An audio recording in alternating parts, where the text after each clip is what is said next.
Պարոն Սաղաթելյան, բացի այն, որ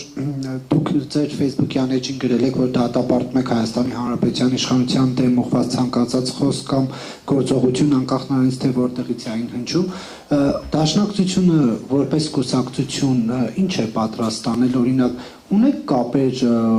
ռուսական կողմի հետ, այս թեմաներով խոսում եք, թե ոչ, որ Սալավյովի նմանները նստում են եւ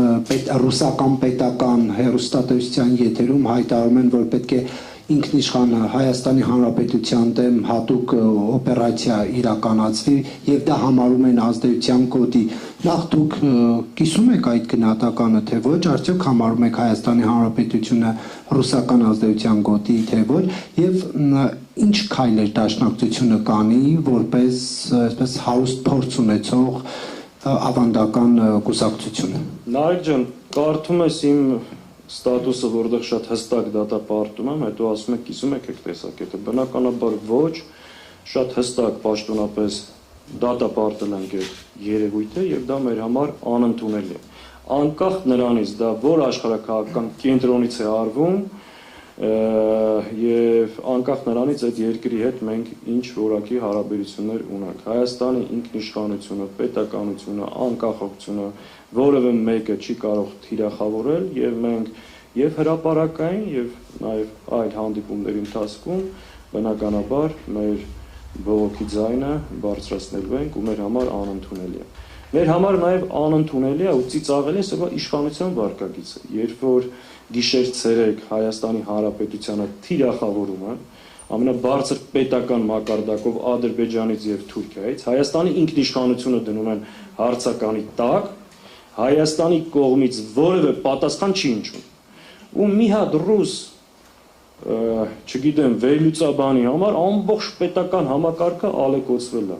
Մենք դատապարտում ենք, բայց նաեւ ակնկալիք ունենք, որ այս իշխանությունները նույն սրտացավությամբ դատապարտեն Ադրբեջանից եւ Թուրքիայից հնչող թիրախավորումները եւ համապատասխան գնահատական ու արձագանք տան նաեւ դրան։ Ու այս իշխանությունը, այսինքն իրանք միշտ այդ արտաքին միջամտության պատճառը եւ սնուցման աղբյուրը հենց իրենք են։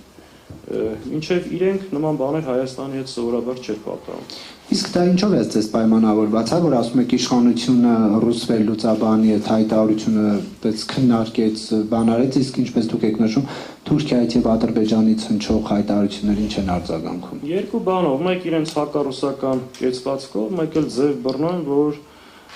տեսեք, նրանք ովքեր ասում են Ռուսաստանի Դաշնությունը մեզ բարեկամ գործընկեր երկիր է, այնտեղից ինչպիսի հայտարարություն են հնչեցնում ու իրենք էլ ներկայանան իբրև Հայաստանի ինքնիշխանության եւ տարածքային ամբողջականությունը պահող կամ պետական ուժ, որ իրականության մեջ այդպես չէ։ Որովհետեւ այլ պարագաներում մենք նման կեցվածք իրենց կողմից չենք տեսնում։ Ու ես ասում եմ, կապ չունի, որ աշխարհակահաղական կենտրոնն է, երբ որ Հայաստանի իշխանությունները նաեւ արևմուտքին հրավիրում են ուղիղ միջամտել Հայաստանի ներքին գործերին, աշխարհի տարբեր երկրներում տեղ ունեցած ընտրական process-ները կիրառել նաև Հայաստանում, սա եւս մեր կողմից դատապարտելի է եւ ուղիղ միջամտություն Հայաստանի ներքին գործերում։ Եվ կներեք մեկ հստակեցում անեմ, պարոն Սաղաթելյան, որ ասեցիք հանդիպումներում բողոքում եք, այսինքն լինելու է ապագայում ինչ-որ հանդիպում այս թեմայով, թե ընդհանրապես եք ասում։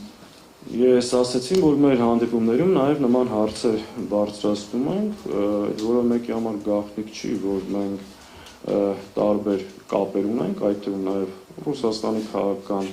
կուսակցությունների գործընկեր կուսակցությունն ենք, այդ թվում նաև եվրոպական բազմաթիվ երկրների եւ այն հայտարարությունները, որ մենք անում ենք հրապարակային, բնականաբար նաև այդ հանդիպումների ժամանակ եւս բարձրաձայնում ենք։ Առաջիկայում նախատեսվում է այս թեմայով։ Այս պայն կոնկրետ պայմանավորվածություն չկա, բայց ցանկացած առիթի դեպքում մենք պատրաստ ենք դա բարձրացնելու, որևէ խնդիր չկա։ Որևէ սահմանափակում կամ կաշկանդում չունենք այդ ուղղությամբ՝ ի տարբերություն ոմանց։ Ասել եմ։ Խնդրեմ։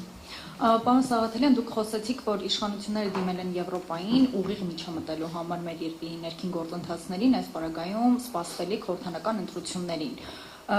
Ինչ եք կարծում, արդյոք այդ միջամտությունը կլինի եւ որքանով է ընդդիմությունը դրան պատրաստ։ Տեսեք, այն սցենարների մասին, այո, այն սցենարների մասին, որ խոսում են, դա ուրիշ միջամտություն է, դա ընտրությունները ազատ, արդար, թափանցիկ կազմակերպելու մասին չէ, այլ ընտրությունների մասնակցող մի շարք ուժերի հնարավորությունները սահմանափակելու, որտեղ այդ օրինակները, որ բերում են կոնկրետ երկրներով, այդ երկրներում դա է տեղի ունեցել։ Սա իրոք շատ խորը մտահոգության տեղիք է տալիս եւ մենք հիմիկվանից պետք է նաև բարձրացնում ենք միջազգային տարբեր ամբիոններում այս վտանգի մասին եւ սա ամենախայտառակ սցենարն է, որ կարող է տեղի ունենալ եւ Հայաստանում իշխանության ձևավորման սուբյեկտը հայ ժողովուրդն է եւ հայ մարդը, որևէ արտաքին միջամտություն, նորից եմ ասում, որևէ կողմից մեր համար անընդունելի է։ Հայաստանի Հանրապետության քաղաքացին պետք է ձևավորի Հայաստանի իշխանությունը, այլ ոչ թե թուրք-ադրբեջանական ազդեցության, արևմուտքի կամ թեկուզ ռուսական կամ թեկուզ մեկ այլ։ Հետևաբար ցանկացած արտաքին միջամտություն Հայաստանի Հանրապետության քաղաքացու իշխանությունը ձևավորելու սկզբունքի վրա մեր համար անընդունելի է եւ ընդդիմադիր դաշտ այս ուղղությամբ եւս պետք է հանդես գալ։ Այդ մասին մենք հրապարակային հայտարարություններ արել ենք, անելու ենք եւ միջազգային տարբեր ամբիոններից այս հարցը բարձրացնել ենք։